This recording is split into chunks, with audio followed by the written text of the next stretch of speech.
So yeah, we're going to talk about some stuff. Trigger warning that the subjects I'm covering include things about racism, medical violence, and systemic oppression, just so you know, going in.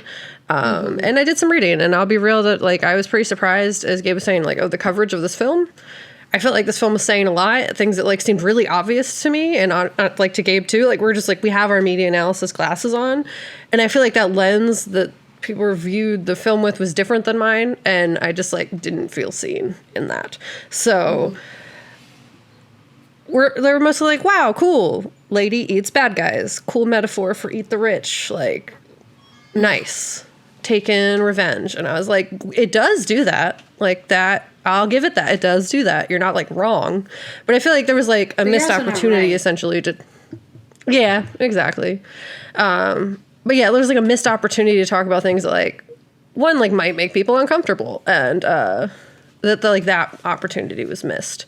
So to start off positive, as Gabe was saying, it's really cool that they were Lilith, because the whole, like, the first whole woman was a black woman, and I'm, like, pretty sure that's true. So it was just really dope to see, like, actually represented on screen, like, and that she was so powerful, and that, like, was really not, like, I guess, like, she wasn't, like, particularly emotional, and she was, like, I just thought that was really cool to see, like, a woman who was kicking ass, or kicking butts, and, like, also, like, wasn't, like, overly emotional, really just got to the point, was, like, really just a really powerful and awesome character. Not that you can't be powerful without being emotional, but I just, like, as someone who relates to that, I just thought that was really cool. And as much as this film was, like, super interesting, I think there were elements to it that were a little harmful, in that the main character, who is a black woman, was shown experiencing so much violence against her. But, I mean, that is also a thing where, like, I am not as in love with gore, despite being an avid horror fan. But it, like, to me, it felt kind of, like, at times, very voyeuristic in, like, showing the villain stabbing her multiple times, or shooting her in the head, or torturing her. Like, yeah, it felt, like, to a point towards the end, I was like, do we really got to show you slowly inserting a knife to her? Like, we get she doesn't die. That's the whole thing.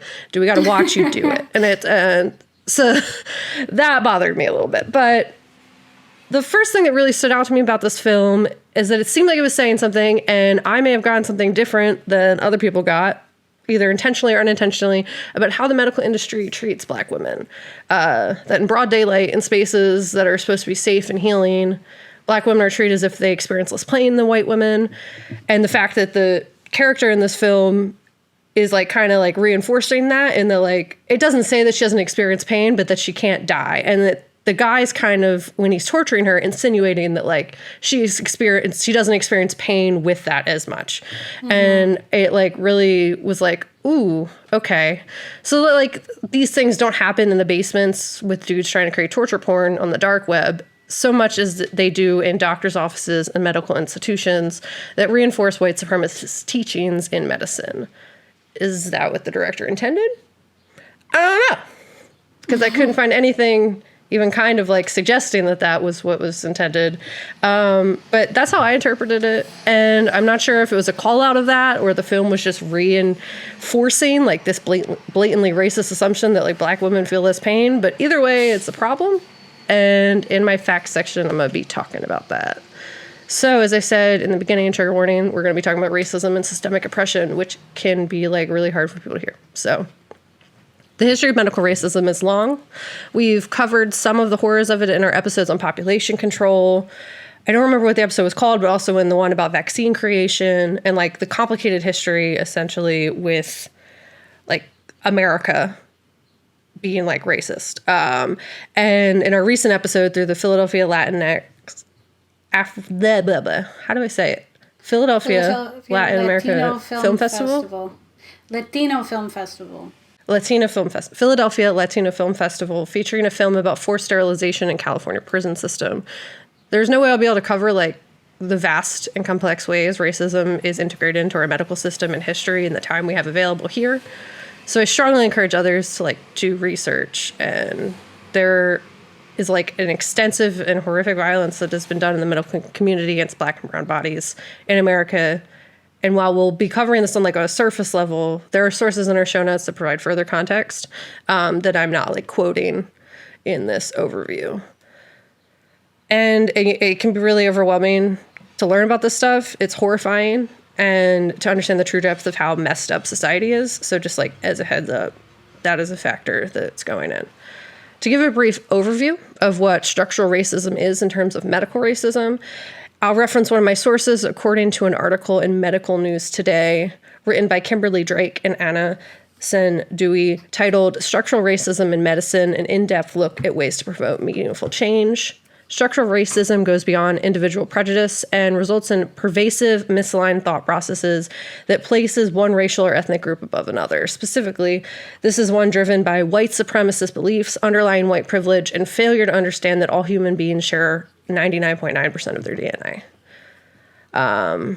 A large problem within the medical schooling system and the medical system as a whole is that they're teaching racist theories to new and incoming medical students. Part of the program, as described in the article, What is Medical Racism by Eric Bronson on why WCA works. Many medical standards and techniques still used today are based on untrue beliefs that black and white people are different, have different physiology.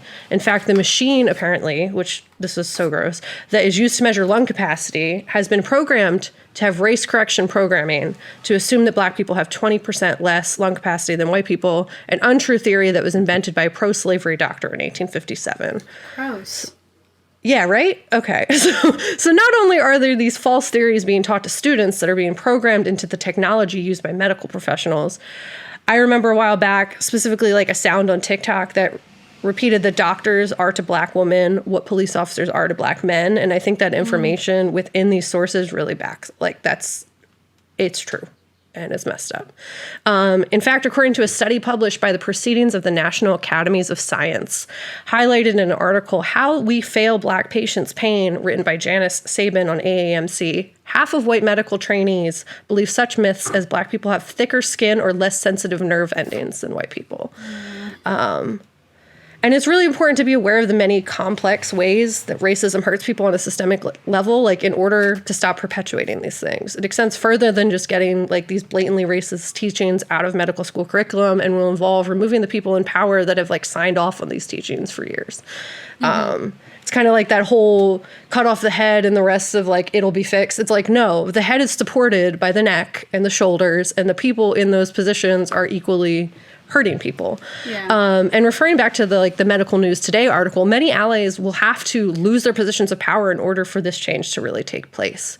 And that's like what's, I think, going to be the most difficult part, is it requires a lot of people rejecting the system that they actively benefit from, and making sacrifices for meaningful change. So if you're thinking of the main villain, the lady villain, essentially, who was this rich white lady, she is, instead of like being like, hey, well, she is by no means an ally, but like instead of being like, hey, this system is hurting people, she's trying to profit off of it. So it's kind of going back to what Gabe was saying with like the areas of feminism that are not intersectional, in that they are like actively just trying to get the power for themselves instead of actually helping the situation.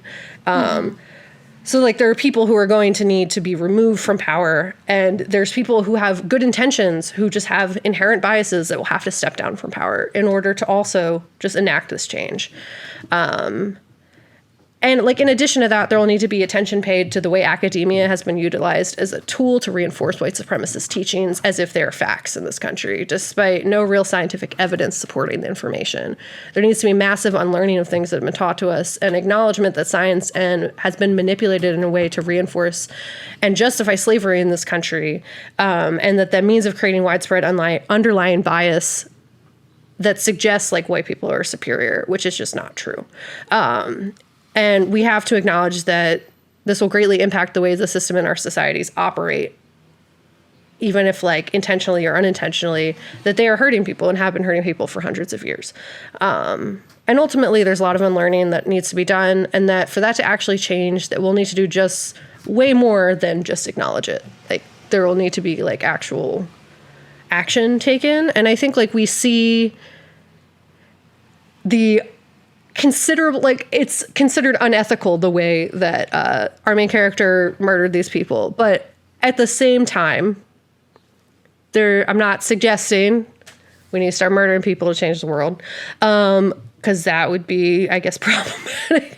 But things need to change. And the things that, like, are in play, things need to happen, essentially, to do that. And I think in the end that the main character is really just, like, being like, y'all tried to let Batman do this whole time. You know? Like, he's just not solving the problem. We need to solve the problem. Cut off a few heads.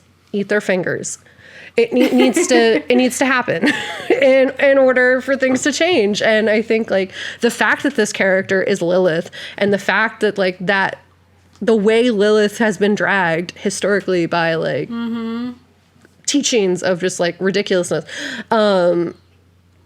it just all feels so intentional, even if it maybe wasn't, for the director, as Gabe was saying. Like, it just was saying a lot, and I got a lot out of it. And I think, like, there's ways in which it was a little harmful in terms of reinforce, like, you know, when you're showing that it's a problem, but you're kind of like, you're showing it. So, like, that's kind of like reinforcing what's happening. Yes. So I think it's a little bit of both. And yeah, I agree with Gabe. And, like, I don't know if the directors fully knew what it would mean. Yeah. Like, that it would add a whole extra layer to, like, what was happening. And I'll be very honest, in my section, like, that was a very surface level overview of some of the things that are happening. And that's largely what I got from the film, is that it was just kind of like, this is reinforcing what kind of Black women are experiencing in the medical industry every day. And I don't know. I don't know if it was a call out or if it was just adding. I can't really tell you, but it was interesting, to say the least. And I highly encourage others to do, like, research about it and, like, kind of learn. I'll put some resources in our show notes too, on, like, things people are actively doing to try to ease this and, you know, try to, like, destroying the system from within, which is what we are currently dealing with. Yeah. I think it's similar to, you know, The Invisible Man, where it was like, isn't this a cool idea if we kind of change this story to be this? And instead of, like, you know, having that idea and then passing it over to someone who could maybe have a greater impact in intentionality with the film, like, to create it, he created it, right? And in this, it's like, I feel like when they were kind of drafting this up and they had her, like, audition, it was probably like, oh, wouldn't it be cool if our protagonist was a Black woman, and we're, like, kind of saying this now, and not realizing, like, okay, but we could have, like, stepped to the side, and it's not enough to just let a white woman direct it, then maybe we should have let, you know, a Black woman pilot this, you know, because I'm thinking of Lovecraft Country with Misha Green, in how there was that entire episode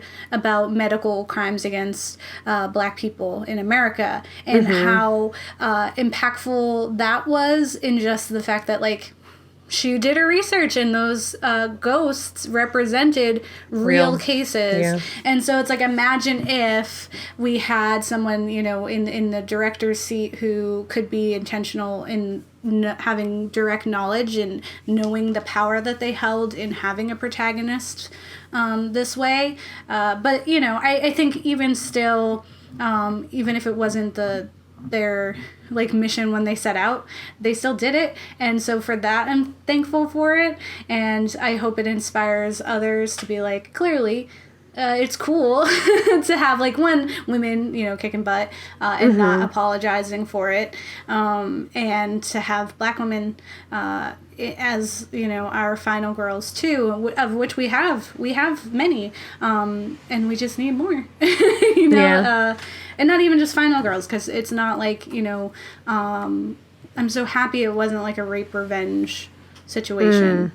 Yeah. It was just society revenge, which is, like, much nicer.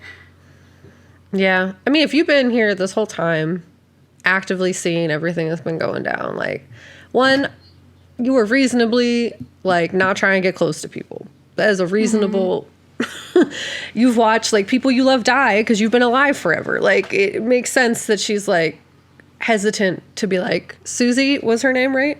Like, Susie, we're gonna be best friends. I'm gonna get super attached to you. Like, you know, like, I feel like that if you live a long time, similar in the end of like vampirism, it's like you either get really attached or you're like to other vampires, or you're like, hey, I acknowledge that there is a difference here, and I can lose you, and that is hard, and like that's a lot to process. So I'm not gonna maybe give you a bunch of hugs. Go back and, to high school.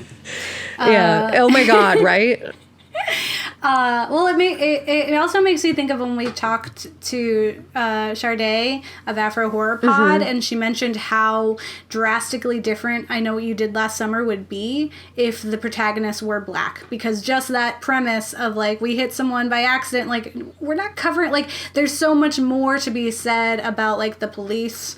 Like, this is why I was kind of disappointed a little bit in the parts that are happening in Fear Street in 1994, because I was like, there's not enough repercussions for these children of color, like, for it to be accurate to the representation of what supposedly Shadyside represents, that's a whole different thing.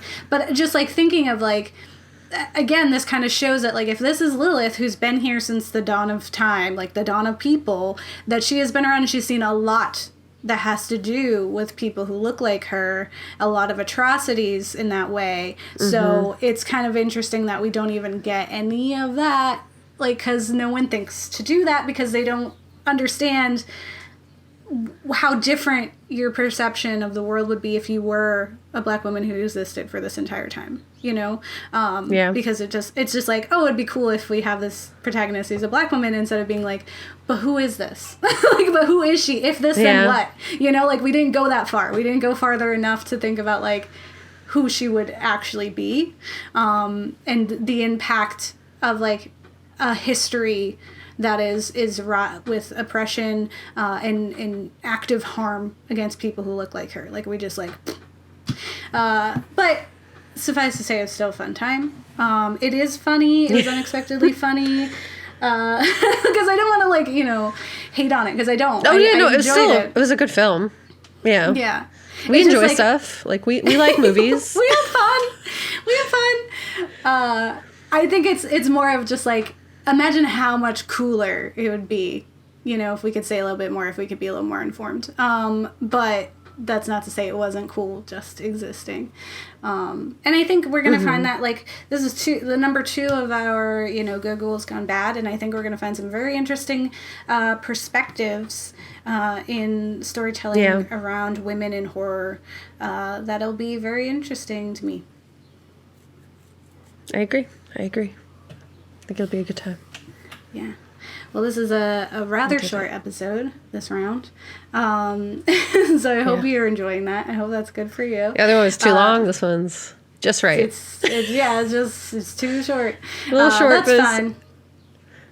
Make sure you tune in next week when we will be talking to Wimoto Nyoka about Dusky Projects and Black Women Are Scary, and a totally unexpected film. So glad she pitched it. So it'll be fun to talk about there. And stay tuned for this month of Good Ghouls Gone Bad and the guests that we will have on live. So make sure you're subscribed to us on YouTube so you get that alert that they're coming, and to tune in, and because you can chat with us. Yeah, we are friends. Say hi. Yes. And again, remember to send us an email if you have thoughts. If you're like, you guys always trying to say too much. Like, I'm going to be like, yeah, that's our job. That's what we do. Or if you're like, true. Wow, that was great. That's fine too. Be sure to give us an email at ghoulsnextdoor@gmail.com. And don't get married. Delete your kids. Your kids will live forever. Or your one kid will kill your other kid, and then he lives forever. Poor Eve. Like, she really didn't. She got all the bad. You know, like she got all the bad. Yeah. And how do they repopulate with only her children? Right? Like. Yeah. Siblings. That's incestuous. Gross. And also, like, okay, real quick. The whole incestuous element of the main white lady character and her brother who were leading the sex ring. I think that So also real. ties in somehow, and how like the rich elite are pretty incestuous and they're like, everyone else is gross, we're the best, so we must continue this family line, and it's all cringy and gross. So true. So Royalty. don't get married. Your kids will be of your brother, and that's a problem, and don't do that. That's a problem. You heard it here at the Ghouls. Do not have children with your siblings. I don't know why we would have to Game tell of you Thrones tried to make it okay. But did. here we are. They were like, it's fine, they're in love. Like, no, George. Like, they shouldn't be in love, though. They really shouldn't be in love. This is yucky. Like, they are the most sibling you can get. Also, rich people. Yeah, rich lead. So Yeah, eat the rich. I think that's still a good message. I think it's a thing. Just actively, just like eat the fingers of the rich. All right, well, that's it. That's what we have to say. So bye. Yeah. Bye. And I also have food. Mm-hmm. That's good. It's fun. That's for smashing. Big lady smash. It's fine. I'm harboring no you win some, you resentment. lose some. I can tell. None. No resentment at Not all. a single. Nothing but ounce. positive vibes. Yeah, only good vibes here. This is like Midsummer. Only good vibes.